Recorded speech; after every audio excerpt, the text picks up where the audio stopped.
What is up, YouTube? It is Regan here, back again with another video. So today I wanted to spill the tea with you guys. I wanted to share with you guys something that's near and dear to my heart. So I struggle with anxiety, not only in my personal life, but also with being a new nurse. Anxiety is known to have a physiological component, a cognitive component, and also a behavioral component. So what that looks like with the physiological component is that when you approach things that you are not familiar with, when you approach people that you're not familiar with, you really get nervous. Your body responds to the fear that you're feeling around any given situation.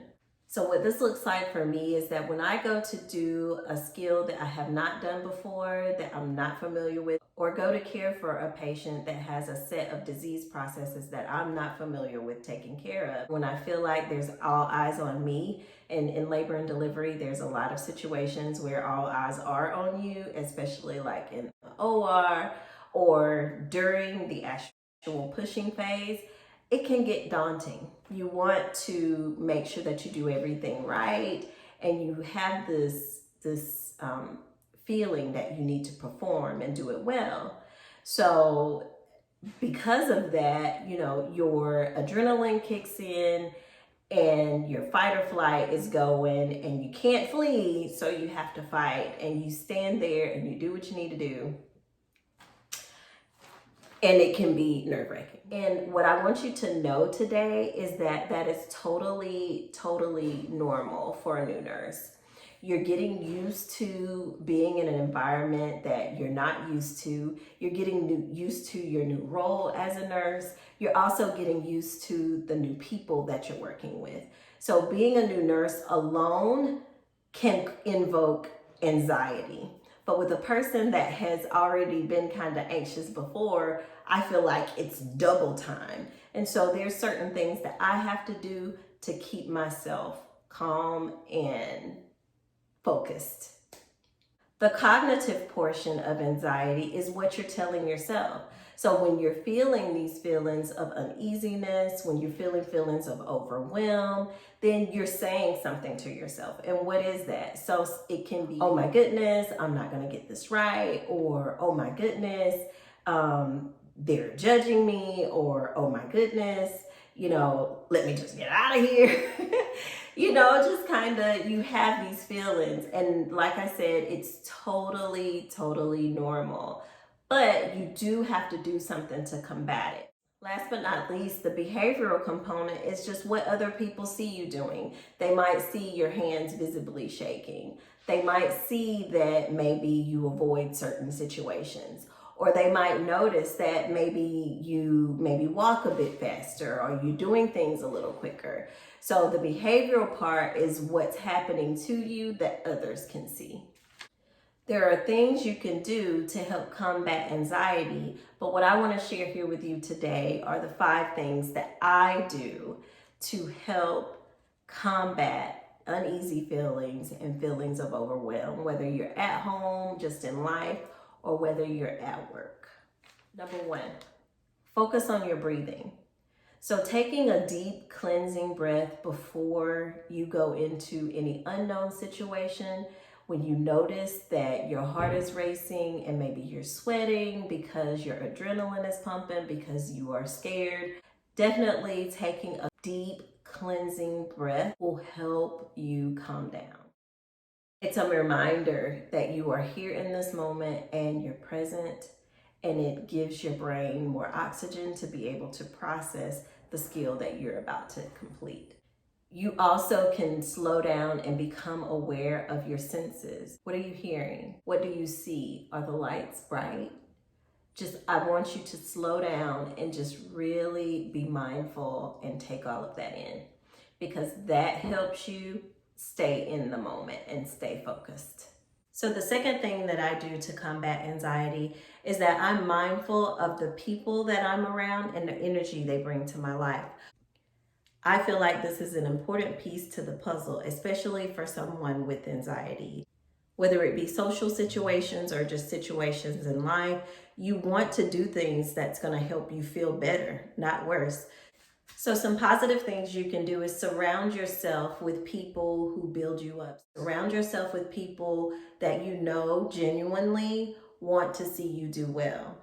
If that means at work getting a mentor that you feel comfortable with asking questions to, if it means at home just having friends that support you, then you do that. The third thing that I would suggest that you do is take steps to build your confidence. Confidence as a new nurse is something that grows over time, believe it or not. You know, we get out of nursing school and you think, wow, I've done that. And then you get into your new role and it's like, oh my goodness, I know nothing. Building that confidence is key. What you can do to build your confidence is being aware of your protocols at work. You know, printing them out, taking them home, reviewing them, so that when those situations arise, you know how to swing into action. Also, another way you can build confidence is reading at home. I definitely read at home. I listen to podcasts. I don't know everything, but there are some things that I have learned and do know. So, you know, doing that is going to be a positive thing for you because you become more familiar with the situations and what they could look like. So building confidence is key with combating anxiety.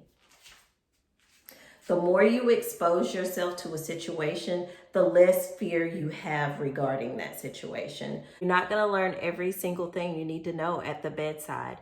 Definitely ask questions to your more seasoned nurses or your nurses that have been on your unit for long periods of time. You can use them as a resource, but it's also great to have that solid knowledge for yourself as well. Exercise paired with meditation is a double combo to kind of help you get over those hard times. The more you learn about the situation that you have anxiety about, the better your response during those times. For instance, on my unit, performing cervical checks is a big deal, okay? Knowing where a woman is in her labor is part of the whole labor and delivery process. And learning that skill set takes some time. You have to check a lot of cervixes in order to know where that woman is. So what I did to help me feel more comfortable with checking cervixes, I ordered something that helps me know visually where she is in her labor process. So no one gave this to me at work. I had to take time and money out my pocket to help me learn what I need to know to do my job. This is the same thing you can do to build that confidence, is take the time, look for things outside of work that help you connect with work. Another thing you can utilize is visual journaling. So there's an app called the Jur app that I'll link down below that I've really been enjoying. What it does is it helps you connect with how you're feeling on a daily basis. It's a visual journal that is nicely tucked away in your phone. You don't have to worry about nobody finding it or getting into your thoughts because you got your book laying out. You can nicely lock them away, and it's easy and it's quick, and it's been helpful for me. So number 4, girl, sleep affects mood. You gotta get some sleep. You're going to work dealing with patients, and then you're coming home dealing with your children or dealing with your husband. And you know what? You're going to have a short fuse because not only are you anxious, but you hadn't had any sleep.